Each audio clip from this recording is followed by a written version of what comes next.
So, Nabeel, welcome to Expat Experts. I'm very, very happy to have you here. Theoretically, this conversation was supposed to be a two-on-one, let's say like this. Unfortunately, your wife couldn't join us today, Zanesta, but I'm sure that you can explain us a little bit more about your shared story, because at the end, what you have in your life, it's like an expat story, but it's not only yours. So it's a story as a couple, no? Yeah, Welcome, and happy to have you here. thank you, Mark. I really appreciate the opportunity. As I mentioned, Zanesta would have loved to be part of this podcast, but unfortunately, our daughter has caught a bug after we arrived to Canada. So she's looking after her. But yeah, we didn't want to reschedule this. So here I am, all yours. Well, happy and thankful that you take the time, although there is health problems at home. So Yeah, that's good. But I'm sure that that will be a good episode, and that you can explain a little bit for both of you. of course. Um, Yeah, Maybe we should start a little bit from the beginning. I know yeah, that your journey as an expat started as in Australia, but you are not really originally from Australia. Where are yeah. you from when it happened that you went to Australia? Yeah, How was your of life? course. So Zinesta and I, we are both from Bangladesh. So we basically relocated to Australia as students. So we went there, did our higher education. Then we basically ticked all the boxes that you have as a immigrant. And yeah, so we spent around me 18 years and her 16 years. So we spent over 15 years combined in Australia. We were based in Sydney. And we had an amazing life. We got our higher education. We climbed the corporate ladder. We built a house in the suburbs, started a family, built a social circle, and basically life was good. But yeah, unfortunately, things sort of happened, like a few things happened in the year 2022. So yeah, we built this house in the suburbs, sort of like the Australian dream that people have with the backyard for the kids, etc. Mm. And but this brand new house that we built, it had this freak fire accident, and our entire downstairs was sort of caught on fire, and we were out of the property for around a little over 3 months, hopping from insurance provided houses to another.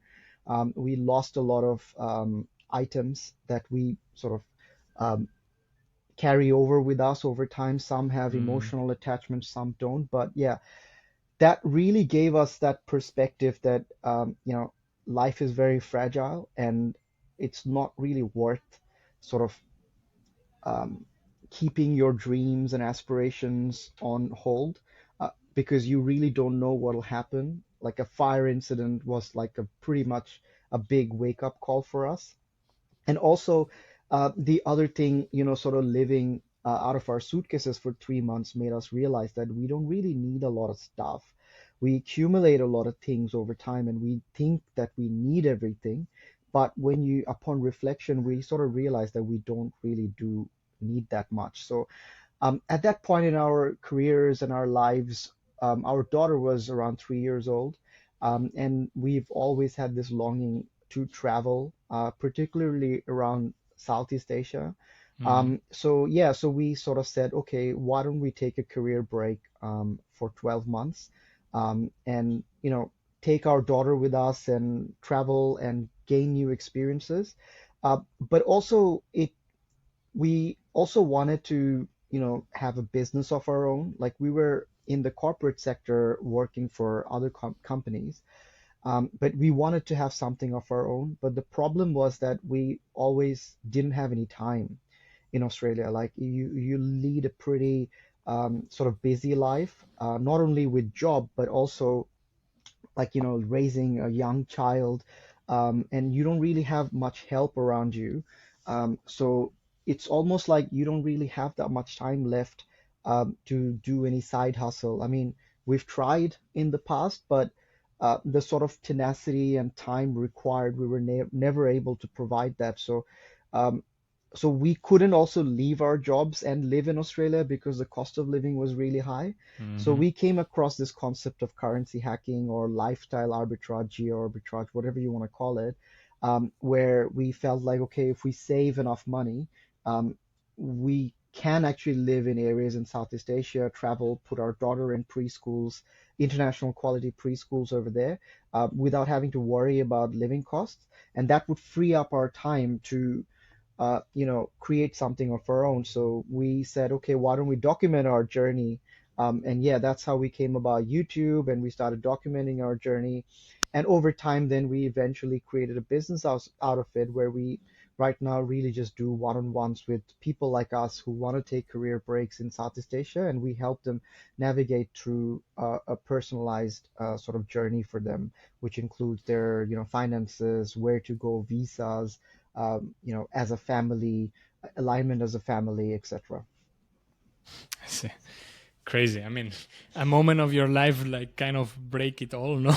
Let's say like this. Exactly. It class a breakthrough, a breaking point in your lives. I mean, I think the question is obligatory. I suppose you, as a grown up, you take these decisions, and then it's just like you and your wife are adults, and then you take the decision. But your daughter at that point of time is 3 years old. Hmm. How was her reaction on that, like on leaving home? And like I mean, I suppose the first 3 weeks of like jumping homes was not easy for anyone of Yeah, you, especially after the fire at home. But yeah. did your daughter take it more like a kind of an adventure, or the fact of like not having a fixed home anymore, or how did she take it? Yeah, we were lucky in the sense that obviously her age was like she was much younger. 3 years old, they're quite like you can mold them. So instead of, sort of like just packing up and leaving one day, we leading up to our flight out of Australia, we were sort of um, telling her, look, we're going on this adventure. We're going to be visiting all these different countries. We're to tell her what countries mean, on all those sort of stuff. So she then eventually became quite excited. But you're right. Obviously, if we were just us as adults, it's much easier. But as with a child, you just never know. So we Hmm. were actually quite worried about that. I mean, especially because she's quite a sort of social kid. So she really enjoyed, having her friends in her daycare and things like that. So yeah, so we knew that because we were working, or basically trying to build this business, and she is a social being. We made that decision early on that we will be sending her to international preschools within every country that we were going to go to, and we were going to slow travel. So we are going to set ourselves up in a country or a city for 3 months, and then build some kind of routine over there. Obviously, it's disruptive. Every 3 months, you've got to move along. So we were quite worried about that. But thankfully, she has actually thrived under those conditions. But again, it's like a coin toss, right? Like anything can happen. So we were lucky in that sense that, things actually worked out for her, not so bad. Nice. So the original plan was 12 months, but that was 2022, and now we are in 2025. So you haven't stopped traveling since then. What Yes. happened with there? So like you said, okay, this is working for us, and then you continued on that lifestyle.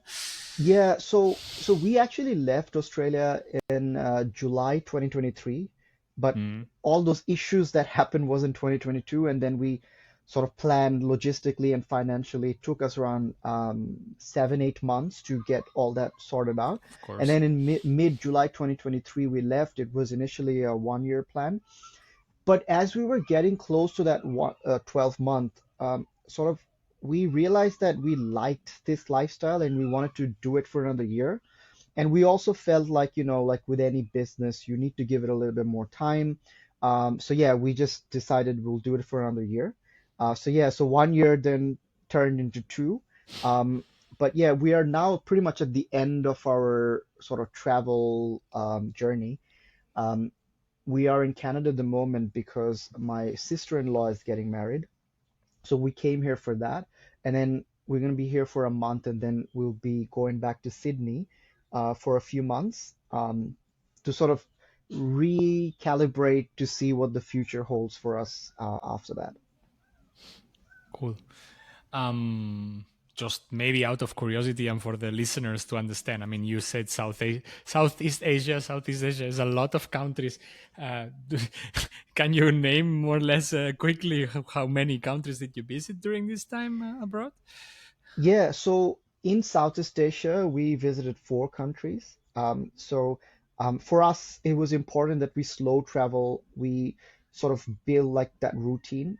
And every Mm, city that we lived in, our main idea was to live there as locals because we wanted to test that city to see if we could live there long term.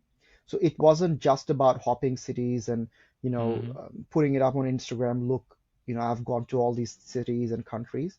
So there were four countries that we visited. It was Malaysia, um, Indonesia, Thailand, and Vietnam. And there were two other countries that we visited as part of these travels, but those were mainly because of family. So in Bangladesh, because my parents lived there, and in Canada, because my wife's family is settled here. nice. Cool. So you are also kind of on a hunting of like I was discussing this with in episode with the digital nomad, no, and the whole concept, for example, of like nomading in the idea of until you find a specific place that you like too much to continue nomading. So that's a little bit the concept in there. Um, how was this cultural adaptation every 3 months? I mean, I struggle because I switch every 3 years of country, or the last 8 years of my life has been this Yeah, in three different countries, and I'm already struggling in the idea of adapting culturally to their learning the language or trying to live as much as you can as a local, as you were describing. yeah. How was it for you? It's a very short time. How do you try to condense all that experience in 3 months? Yeah, that's a really good question. I mean, let's start, like, I'll be honest with you, like, moving every 2 to 3 months is a challenge. It's disruptive. And I personally feel that we don't want to do this forever. Like Mm, for us, it's always good to have that home base. And that's why that 3 month home base gave us a bit of, I suppose, grounding feeling.